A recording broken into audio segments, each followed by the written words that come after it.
The Syrian Arab army have recently liberated Abu Kamal. So Abu Kamal is a city in southeast of Syria. That is a city on the Euphrates River, and that is a very good news. Like they have liberated the city. So they have liberated the city yesterday, and I remember I received a notification on my phone, and I was very surprised because like 2 days ago they were at like 15 kilometers from Abu Kamal, and then yesterday morning I received a notification that they were very close to entering the city. In fact, they have entered the city, and then yesterday yesterday like yesterday night I received another notification that telling me that they finally have liberated the city, and that is very very good. And I really expected that the fight was going to be much more tougher and longer because I read an article on Iraqi news, and they say that ISIS, they have about 1,000 troops in Abu Kamal. So I really thought that the battle was going to be long, and finally it wasn't long at all because it only lasted 1 day. So what happened during the battle is that basically the ISIS militants they just flee the city. They abandon the city, and that is one of that is the last big city in Syria that ISIS is controlling. There is the last urban city, if I'm not mistaken. So that's a very significant victory, and we really see right now that ISIS is losing basically everywhere. Like this week, the Syrian Arab armies have retaken the Resort, which is a city that was besieged by ISIS during 2014, and so the siege was lasted during 3 years, and fortunately the Syrian Arab army they have keep going. They did not lose the city, which is very very good, because if they had lost the city, then I think ISIS would basically massacre the citizen and destroy everything, because the reserve was a very strategic city. It was the biggest city in eastern Syria, and so ISIS they also have lost in Raqqa and in Mosul. Raqqa is one of their capital. The battle was lasted 4 months, and that is the Kurd, the Syrian Democratic Force, that have liberated the city. And Mosul, that is the Iraqi government, and the battle lasted during way much more time. It was 9 months for retaking the entire city, and you had like over 1 million people that was in the city, 1 million civilian. So it's a problem when you want to fight ISIS is that like you can't just bomb the city and destroy everything, obviously, because you don't want to kill civilians. So you have to basically check every door if there are not terrorists hiding. You have to take out the mine, like the bomb that are on the floor, and if you walk on there, then it basically explodes and then you die. So you have to take out those weapons. You have to take out the suicide bomber and the sniper, because ISIS they have a lot of advanced weapon, and that is why it is so long and so hard to defeat ISIS, because they have a very good weapon, and they are very motivated. Right now they are not motivated because they are losing everywhere. And if you remember in the Mosul battle in 2014, when the Iraqi government lost second biggest city in Iraq, which is a very big deal because that is the second biggest city in Iraq. You can just lost that city. That's super important. So basically, they lost the city in only 3 days. So that is shameful, and that is pathetic, and really that's really shows you the weakness of the Iraqi government back in 2014, because they weren't unified at all.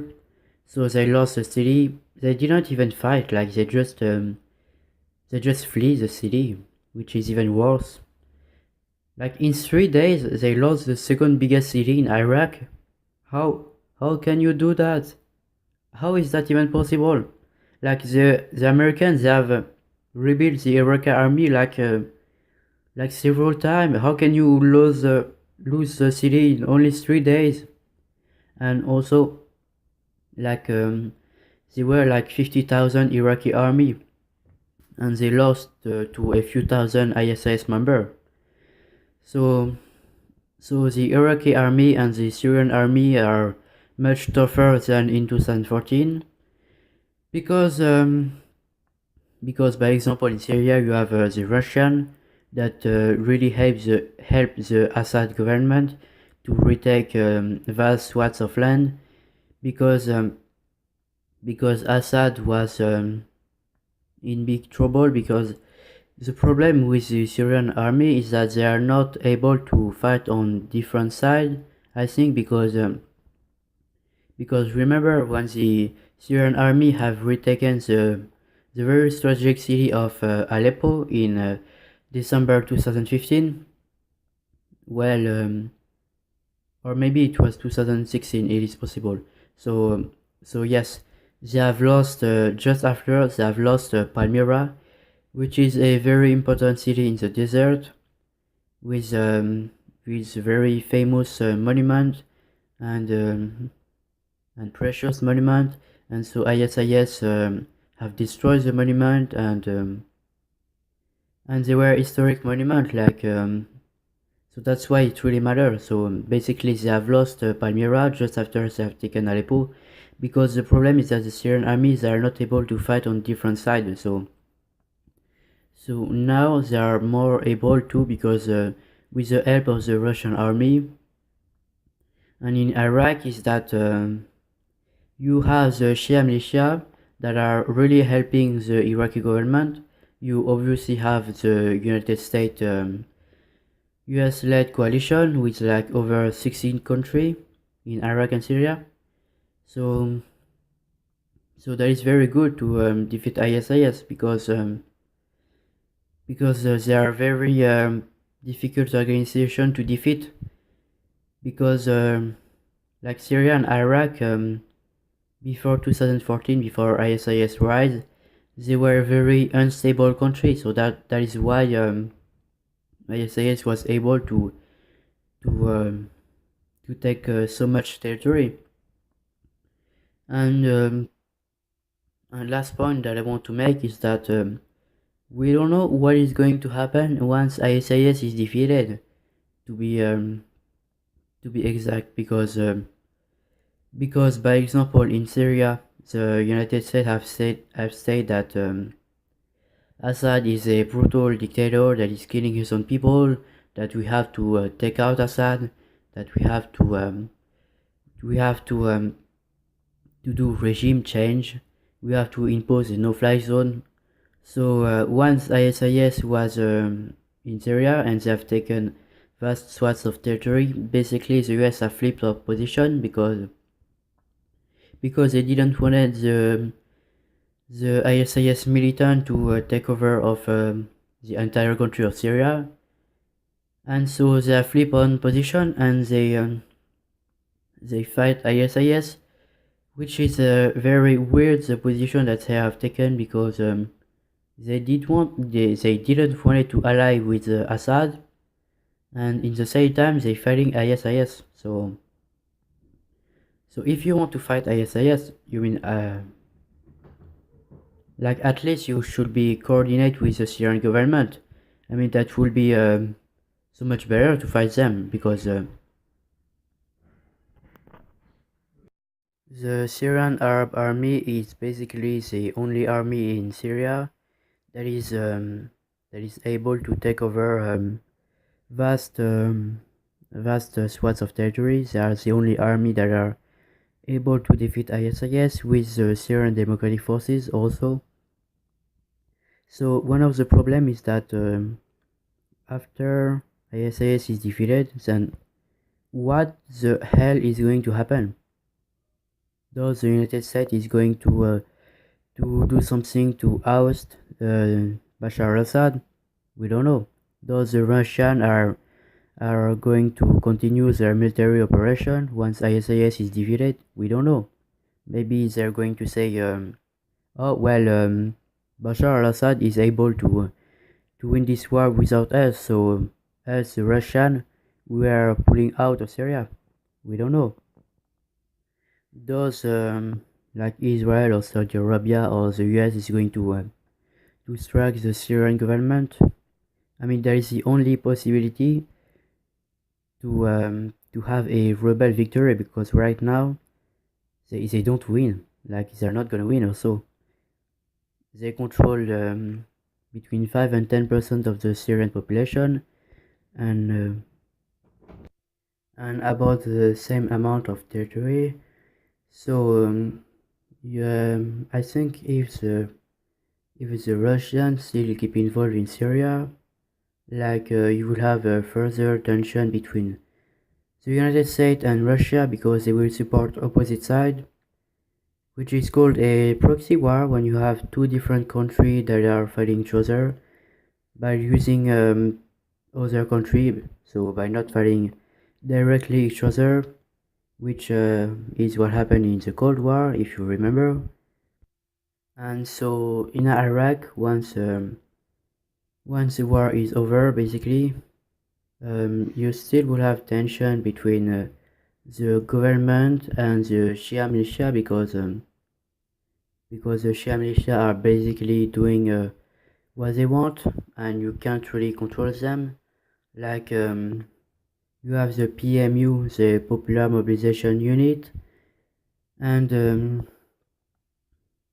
you can control them. Like they are accused of doing war crime after they liberate city. They are like yes, the PMU, the Popular Mobilization Unit, they are very anti-American. So that is important to know. Like they are against the US troops in Iraq. They want Iraq to be without US troops, and they are very pro-Iran. And that is a problem because it could revolve some sectarian tension in Iraq between the Shia and the Sunni because like the Sunni government is in Iraq they are pro-American, meanwhile the Shia militia they are anti-American, and and that's very a problem. That's what happened after 2003. Like we had a sectarian war between like 2003 and 2011 with the Sunni